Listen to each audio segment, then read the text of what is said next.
we will get going. So welcome to Safe Sleep for Grandparents, everything you need to know to keep your grandbaby safe.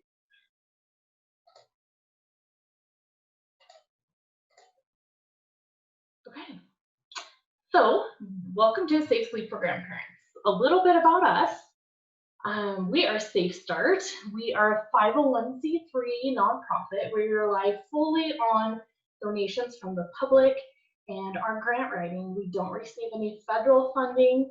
We do get a little bit of state funding to fund our car seat program, which we have that, and then we provide emotional support to anyone who's experienced a pregnancy, infant, or child loss. And we serve Washington and Idaho. It's really important that we look for information that is best practice. So we pride ourselves in making sure that we only teach information in alignment with the American Academy of Pediatrics, the National Institute of Child Health and Human Development, and the Center for Disease Control, or the CDC, which we have all been talking about the CDC lately. So be assured that this is the best information, the best practice, and the gold standard for taking care of your grandbaby during sleep, okay? So all three of these agencies agree on best practices for safe infant sleep, and that's what we're going to cover today, okay? All right, so a little bit of history about safe sleep and SIDS that I think is really important, especially for grandparents to know. A little bit of history. So in 1940, and back sleeping was a general recommendation for infant sleep position, okay? And then in 1944, tummy sleeping became the general recommendation for safe sleep, or for baby sleep. I shouldn't say safe sleep, but for baby sleep position. And then in 1992, because guess what? We were getting over 10,000 deaths a year of our babies from SIDS or crib death. And so the studies that launched the Back to Sleep campaign showed that the majority of these babies that died had been sleeping on their tummies. And so the American Academy of Pediatrics started to recommend that healthy infants younger than 1 year of age needed to be placed to sleep on their backs or their sides to reduce the baby's risk of SIDS. So then we had another update in 1994. The Back to Sleep campaign was launched, okay? So it spread nationwide. Babies need to sleep on their backs for each and every sleep, or their sides. It was still side recommendation and then at that point in time. And then in 1996, the AAP put out another statement saying that infants need to sleep wholly on their backs, okay? Because this will reduce their babies will have the lowest risk of sudden infant death. Okay, so no more side sleeping, only on their backs, and that fully on their backs started in 1996. Because the issue with side sleeping, the babies were just rolling onto their tummies and ending up sleeping on their stomachs. So then in 2012, the Safe to Sleep campaign was launched. So we went from the Back to Sleep campaign, which by the way was very, very, very successful. Once we started putting babies on their backs in 1994, within 10 years, our death rates dropped by 50%. Okay, so literally saving thousands of lives every single year of our children. And it really is one of the most successful public health campaigns in the United States that we've ever seen. So in 2012, the Safe to Sleep campaign was launched, and we launched that campaign after we found that our SIDS deaths, our deaths were not going down like they had been going. We used to, we would see our 10,000 deaths, they'd get cut in half, 5,000 deaths a year to 4,000 to 4,000, and those deaths actually plateaued, which meaning that sharp drop didn't keep going down, it stopped going down. So back to sleep wasn't the only answer to preventing our SIDS deaths. And so what we found, so then more studies started to be happening. Study after study showed, that the majority of these babies that continued to die, these babies were found in unsafe sleep environments. So pillows, blankets, bed sharing. Over half of our deaths every year are due to bed sharing. And so the Safe to Sleep campaign was launched. And that is the Safe to Sleep campaign that we're in right now. And that was launched by the National Institute of Health. Okay, so that is where we're at. And that's the recommendations that we're going to go over today. So a little bit of terminology, and I put this in specifically for grandparents and great grandparents for that matter. So SIDS, before SIDS became a diagnosis in the 70s, we would call every single infant death crib death. I'm sorry, I don't know what happened to your baby died, it was crib death. And then, so many babies were dying from it that the World Health Organization came up with a diagnosis of exclusion called sudden infant death syndrome. Okay, and that's the category that we put these babies in that we just don't know what happened to them. And then now, more recently, we have sudden unexpected infant death, which is actually a category, more of an umbrella term that shows us that holds sudden infant death syndrome, unknown causes of death, and then accidental suffocation and strangulation in bed. So those are accidental sleep-related deaths. So you can see SUID, sudden unexpected infant death, is an umbrella term for SIDS, unknown, and accidental suffocation and strangulation in bed. And so SIDS, we know, is the death of an infant less than 1 year of age that after a full autopsy and death scene investigation, it's a diagnosis of exclusion. So we don't know what happened. So we put them into this SIDS category. Accidental suffocation and strangulation in bed, that's a category of where we do know what happened. Maybe an accidental bed sharing accident. Baby got caught between the wall and the mattress. Blanket got over the face. Baby strangled with a blanket. And so that's our other category. And then the unknown is when a baby dies, we don't know for sure what happened to that baby. We know that it might have been, from a death scene investigation standpoint, we might have seen, it might have shown that there were pillows and blankets in the crib, or the baby was bed sharing, but we can't say 100% with 100% certainty that we know that it was an accidental type death. So our coroners and our medical examiners, we put those into the unknown category. So we get about 3,600 deaths a year. Over half of those deaths are due to sharing a sleep surface with an adult. And then you can kind of see the breakdown here of those causes of deaths from SUID, sudden unexpected infant death.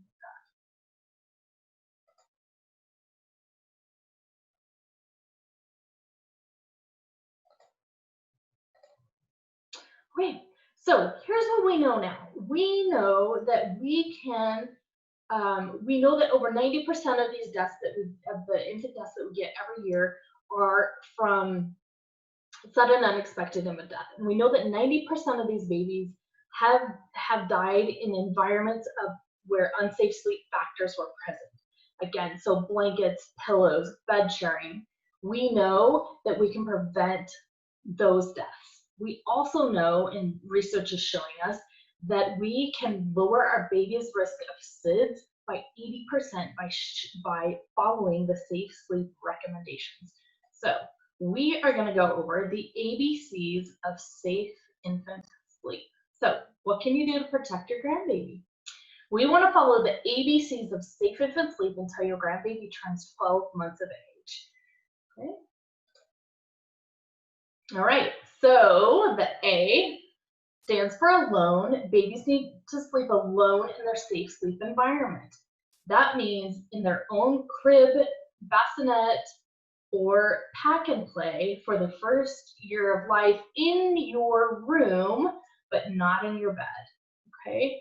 We talked about the dangers of bed sharing. Over half the deaths that we get in the United States are baby was sharing a sleep surface with an adult, a bed, a couch. And remember, it takes 5 pounds of pressure for 5 minutes for a baby to suffocate. So we really, really need to avoid bed sharing. We want baby room sharing with you for the first year of life. Okay? Now, when we room share, we don't want baby's crib or bassinet pushed right up against the adult bed because we can still get things that might fall into baby's sleep environment. So go ahead and push that crib or cradle or bassinet or pack and play away from the bed a couple feet. So alone also means no pets, no toys, no pillows, no blankets. Twins, we don't recommend co-bedding anymore, so twins need to have their own safe sleep environment because we don't want one twin rolling on top of the other. Okay, crib bumpers, we need to stay away from those also. Those can be a strangulation hazard, a suffocation hazard. This baby you can see has her head on the wrong side of the crib bumper. So babies can roll into these crib bumpers and suffocate. They can get wrapped up in them and they can strangle. Even the mesh crib bumpers, we don't recommend using those because they can be a strangulation hazard for those babies. Back in the day, maybe when you had babies, crib bumpers were really popular.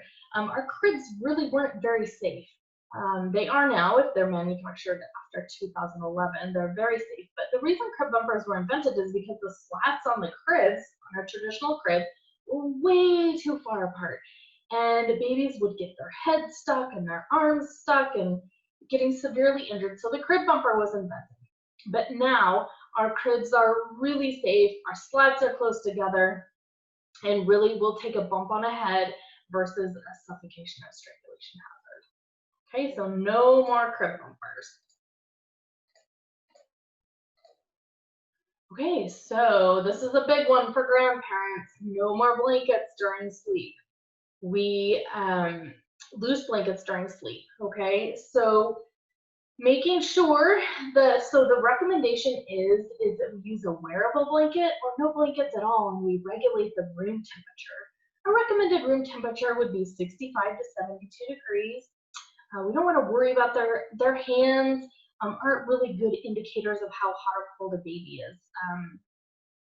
I know for me, my hands get really cold, but my internal body temperature is just fine. So, you know, if you need an extra layer, onesie and jammies and a sleep sack, you can use the footed jammies, and just regulating that room temperature. 65 to 72 degrees is a great recommendation for that room temperature. Blankets can be a strangulation hazard, an overheating hazard, or get over the baby's face and suffocate the baby. So no more blankets during sleep. Okay, alrighty. So let's talk about swaddling. Swaddling is something that grandparents love to do. Okay, and we need to remember the rules or the guidelines for swaddling. So first of all, if your baby is showing signs, we need to stop arm and swaddling. When I talk about swaddling, I mean swaddling like these babies here, okay? So once your baby shows any sign of rolling over, those arms need to come out of the swaddle, okay? So because what we don't want is a baby with arms swaddled in and they've rolled onto their tummy. They need their hands to push their face out of the mattress and get their head turned to the side. So if you see any signs of rolling over, arms need to come out of that swaddle so they're nice and free for that baby to use them if they need to. The other recommendation is stopping swaddling at 8 weeks of age or before, okay? So once your baby's 8 weeks of age, the swaddling, those arms need to come out from that swaddle. They need those arms to be able to roll around and push the face out of the mattress.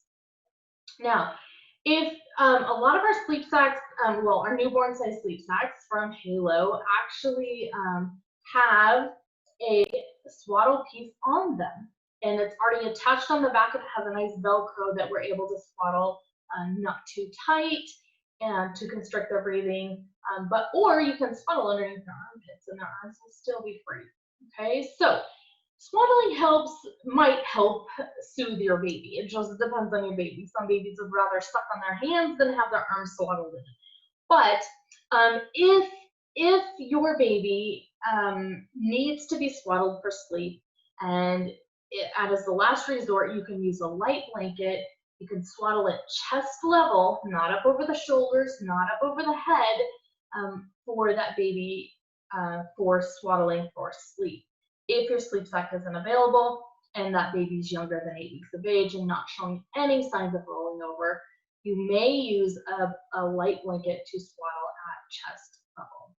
Okay. All right.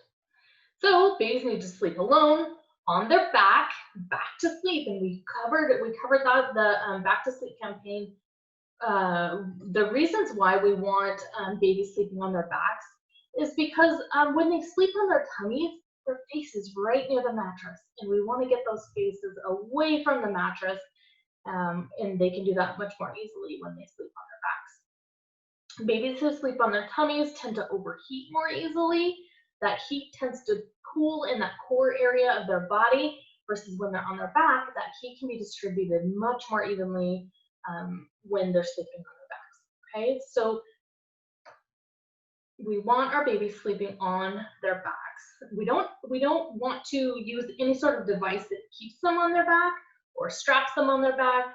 Or I know I remember my mother and my grandmother rolling up receiving blankets and sticking them on either side of the baby of my daughter so she wouldn't roll. So we don't want to do that anymore. Those blankets can be hazards to your baby. That would include those the wedges, any sort of wedging to keep baby on their backs. So when is it safe for your grandbaby to sleep on their tummies? So the rule of thumb is once your baby can roll front to back and back to front, assuming you have nothing in your crib and you start them on their back, they can choose their sleep position. Okay, so once they can roll both ways, you start them on their back and you have a clean crib, empty crib, they can choose their sleep position. Okay, so why babies don't choke when sleeping on their backs. This is something that we really want to talk about with grandparents is the issue of, remember in the beginning, the recommendation used to be tummy sleeping because they were afraid that if your baby spit up when they're sleeping on their back, they would choke on their spit up. So now we know that that's just not the case anymore. So let's watch this video and I hope it works. If not, I'll have to log back on. It kicked us off last time we did this, but let's give it a try and see what happens. So here's a little video clip for you.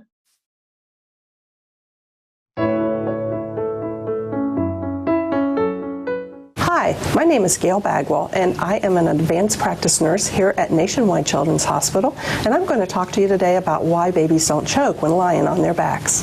When a baby is ready to go to bed, you want to put them in a safety-approved crib on their backs. Nothing should be in the crib. You should have a nice fitted mattress, fitted sheet on your mattress, as well as no bumper pads and no toys or other stuff in the baby's crib. The baby needs to go onto the back because the American Academy of Pediatrics has found that by placing the babies on their backs, there's a less incidence of the baby dying from sudden infant death syndrome or other sleep-related deaths. A lot of people will ask, but won't my baby choke if they're laying on their back and they start to vomit? And the answer is actually no, they will not. When your baby sleeps on his back, the air pipe, which is also known as the trachea, lies on top of the food pipe, which is known as the esophagus. While on the back, if your baby spits up, it is harder for the spit up to go into the air pipe due to gravity. However, when your baby sleeps on his stomach and spits up, it is easier for him to choke because the spit up will gather at the back of the throat and can go right into the air pipe, causing the baby to breathe the spit up into their lungs. So it is always best to put your baby on their back to sleep for all sleeps, nap time, and bedtime.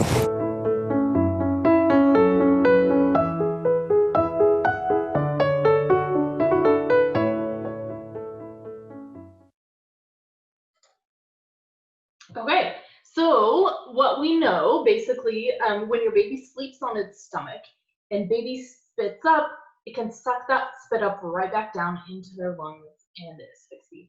So we always need to sleep our babies on their backs and never on their tummies. In case they spit up, they can breathe it right back down into their lungs.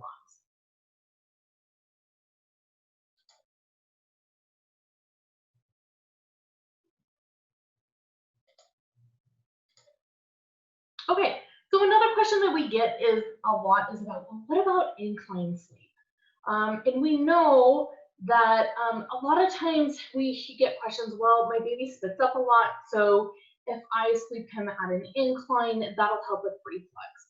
And we know, and we've known from studies since 2009 that actually incline sleep does not help with reflux in infants, and it really puts them in a dangerous, unsafe sleep position.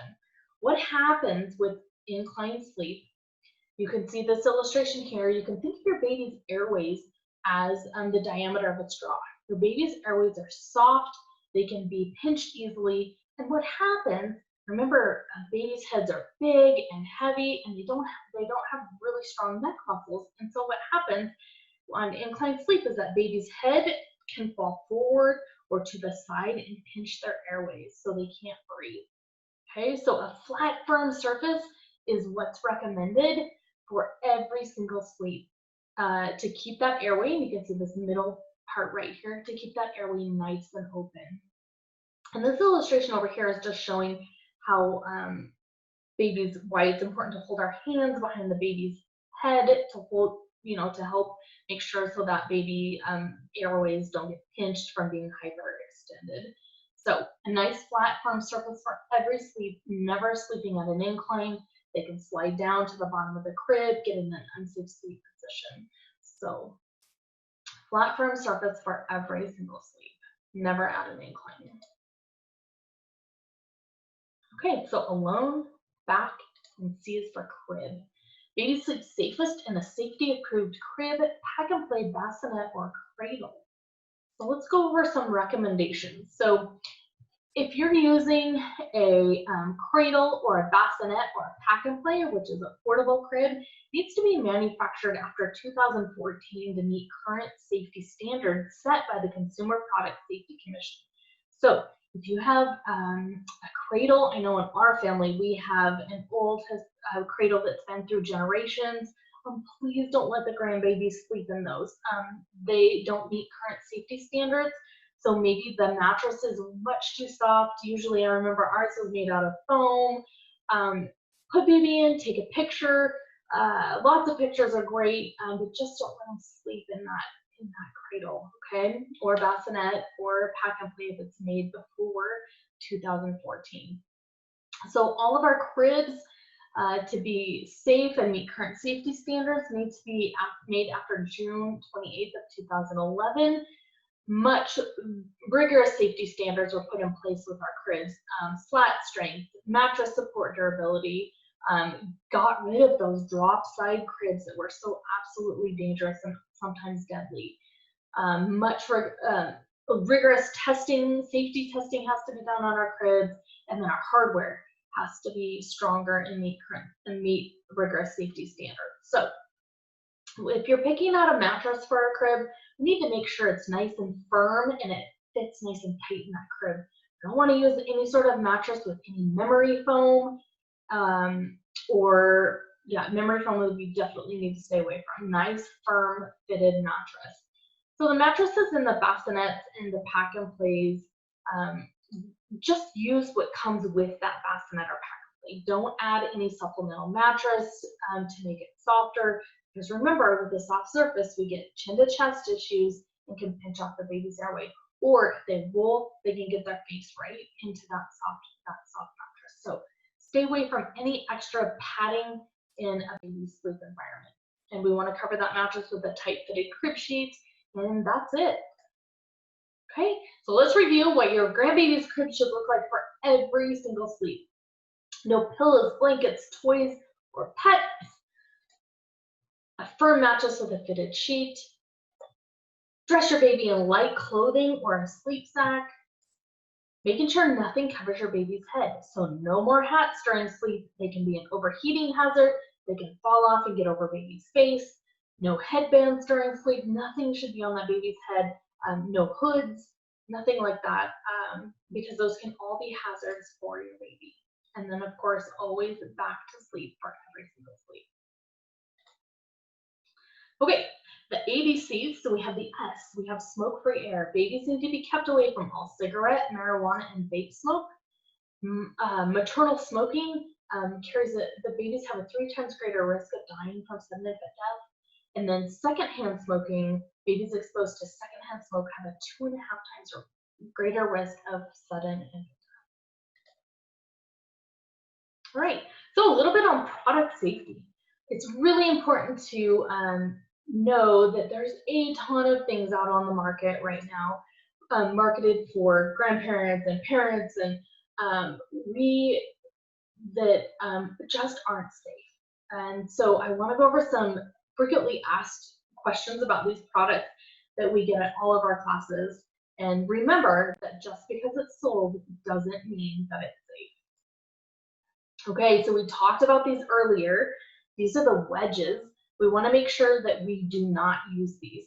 They can be a strangulation hazard. Baby can scoot down and get that foam block in their face. So no wedging. No sleep sacks that have an extra weight on the chest. We have sleep sacks that don't have that on them, so we want to stay away from any sort of sleep sack or anything that puts an extra weight on a baby's chest. 5 pounds of pressure for 5 minutes will suffocate a baby, so let's go ahead and stay away from things that put pressure on a baby's chest. Any sort of product that looks like this is a crib hammock. This is not a flat, firm surface. Baby's chin can touch their chest and pinch off those airways. Okay, this is a pod or a nest. This product specifically is a DockATot. We want to make sure that we're not using any sort of something that goes in the adult bed. The adult bed is much too soft of a surface for a baby. I remember with my daughter, she was born in the early 90s, and we actually put her for her nap on an adult bed, and we surrounded her with pillows just in case she rolled off. Didn't even occur to us that it could be a suffocation hazard, or that adult bed is much too soft of a surface for a baby. We need to keep the airways nice and open. Some issues with this product, or any product that's similar, they can roll into the side of the mattress. That's just basically a giant crib bumper, and get that up into covering their face. They could roll out of it and get caught underneath of it. So anything called a pod or a nest, we really need to stay away from those products.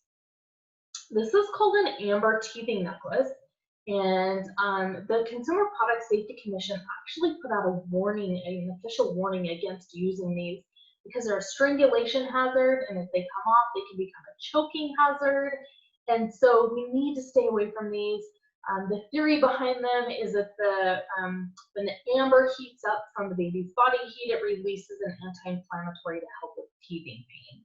So please know that there's 0 studies showing that these work, and to stay away from this product. This is called a Fisher-Price Rock and Play.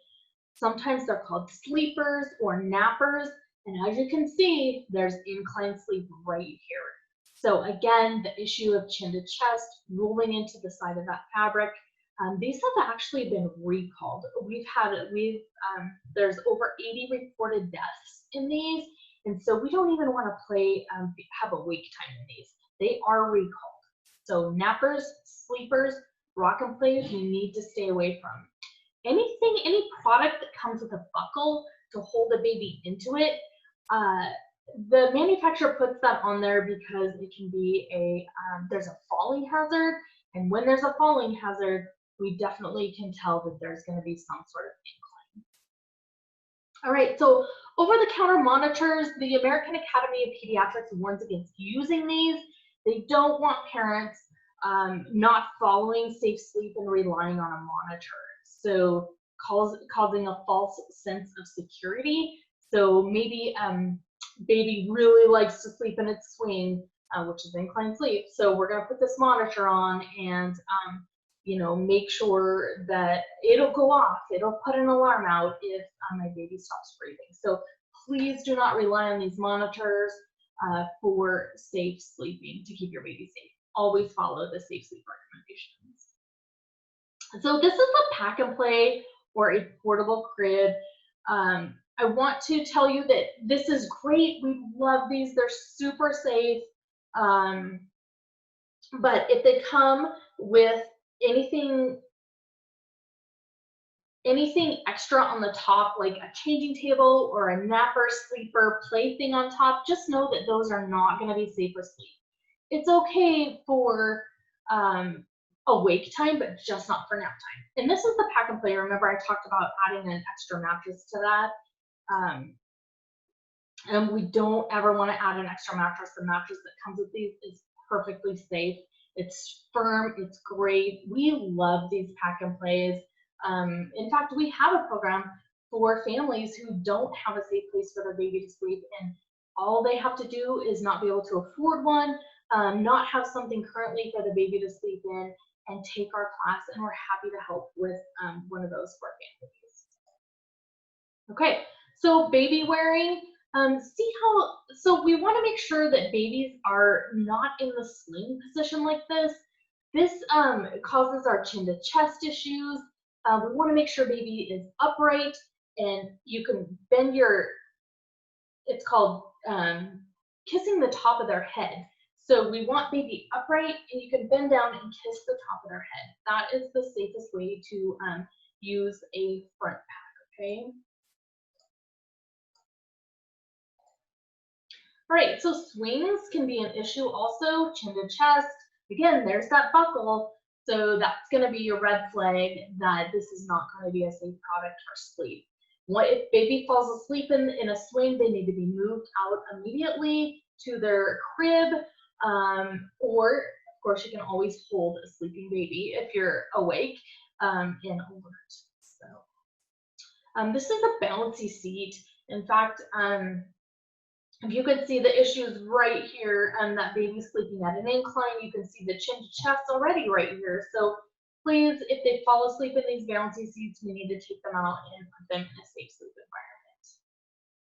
Car seats, we want your baby strapped in when you're traveling. If you're going on a long car trip, we want you to stop every 2 hours and take baby out. And you're gonna have to feed and change their diaper anyway. So this baby is not in safely whatsoever. And so we recommend using your owner's manual and the manual of your car seat and getting a good install on those car seats. Now, once you get to where you're going, that baby needs to come out and be put in a safe sleep environment and not be left in that car seat to sleep. Maybe at the daycare or at your doctor's appointment. They need to come out chin to chest. That's much too steep of an angle for that baby.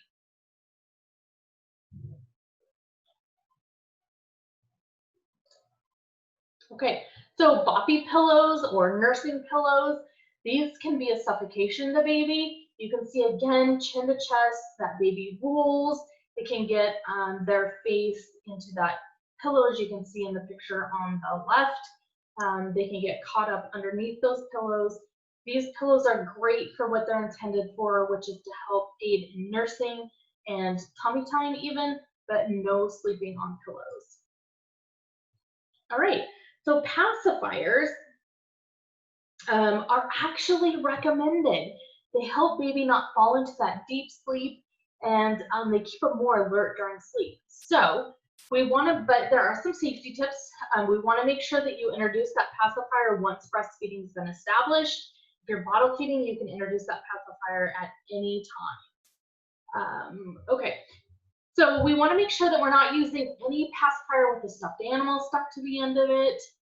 We don't want to use any sort of strap to hook the pacifier to the baby, to hook the baby to the pacifier. Can be a strangulation hazard. Now it's okay to use that during, like, at the grocery store, but just not during sleep.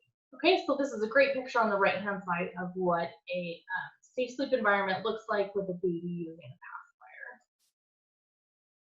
pacifier. Okay, so now you are experts on safe sleep, and you can keep your baby safe during each and every sleep. So be confident that you are up to date on the latest recommendations from the American Academy of Pediatrics, the National Institute of Health, and the Center for Disease Control. So I want to also share my story. My son Mason actually died in 2003 from an unsafe sleep accident. He was sleeping on a couch and rolled into the back of the couch, and he died at 5.5 months old. In 2003, like we talked about at the beginning, we didn't have the safe sleep recommendations. We didn't know, and that couches were dangerous, too soft of a surface, and now we know. So I'm passing on that knowledge to you in hopes that you will pass that knowledge on to your children and, of course, your grandchildren. And so please, I know safe sleep can be hard. It can be frustrating. Know that we're here to help you. Our website is safestartnw.org. We have tons of information and videos on safe sleep. So please reach out to us at any time. Our office number is 206-548-9290, and we're here to help you at any time.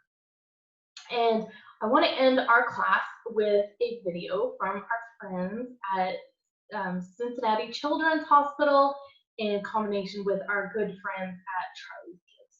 I show this video at every single training I do. I train hospitals all over Idaho, Washington, and Montana, doctors and clinics and nurses and child care centers, EMTs, firefighters.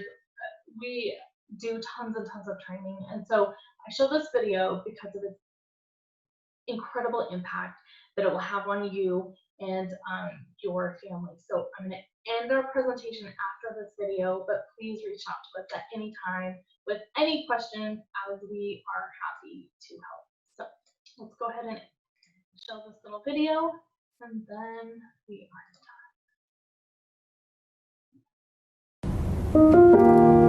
I remember feeling a little bit anxious on the day he was born. The 9 months leading up to his birth was just full of anticipation and excitement.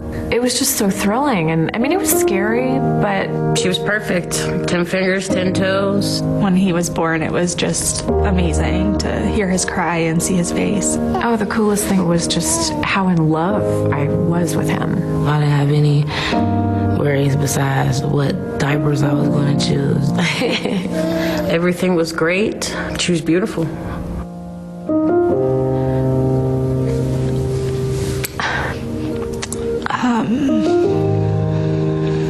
When we found Charlie, we knew something was wrong. I went to work that day and everything was fine. I expected to come home and everything be fine. Everybody went to sleep. She was already asleep. I sat down on the couch, was watching TV, and I nodded off to sleep with Charlie sitting on my chest. I woke up to my baby not responding. No one found him until, it was too late. He was blue. Because I had tried CPR on her. I wasn't at the point where I was believing that this could be really happening to our baby. So, I'm still thinking, like, okay, maybe she's just going to wake up out of it. And then when the ambulance came,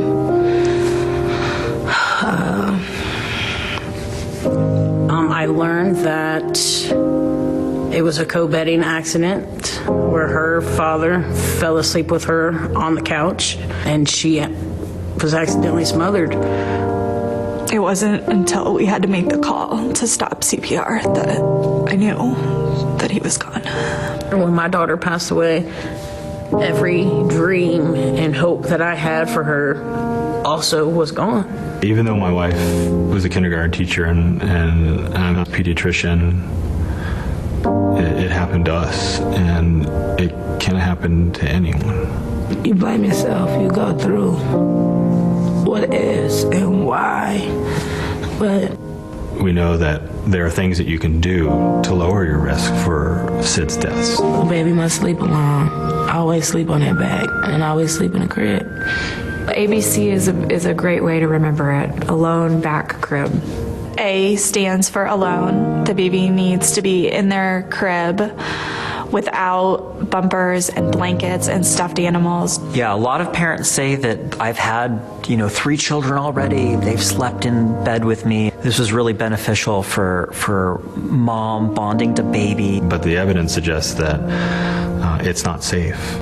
The baby needs to be on their back. Because when babies sleep on their side or on their belly, their face is up against the mattress or up against the pillow. And as a result, they can't breathe. And the baby needs to be in their crib, in their own space. If you can't afford a crib, then just dial 211 or get a hold of Cradle Cincinnati because they can provide you with a free crib. It's important that the parents follow the ABCs of safe sleep, but it's also very important that the parents tell everyone and anyone else who's going to be with the baby about these rules. Our parents didn't have these precautions to go by. And so if they revert back to what they did with us, then they're not following what we know now. The message has changed because the science has told us that something's new. Whether it's grandparents or daycare workers, babysitters. It's really important that that person put the baby alone on their back and in a crib. If they can't do what's expected of them, then they don't deserve to watch the baby. Because this is your child, and it really matters how this is handled. We share information about the best diapers to buy and the best food to feed our baby. So we should also be sharing information about safe sleep. You're going to be tired and the stress level is going to be high. You just have to have your network of support, family members, friends, neighbors. There's a community of people out there. They can all help. But I don't want to scare anybody. I just want them to let people know it's very real. Who wouldn't want to do something simple to save their baby's life? I think if I could tell a new parent anything, it would be, I know it's hard. I've been in your shoes, but keep your baby safe. Put your baby alone on their back in a crib for every single sleep.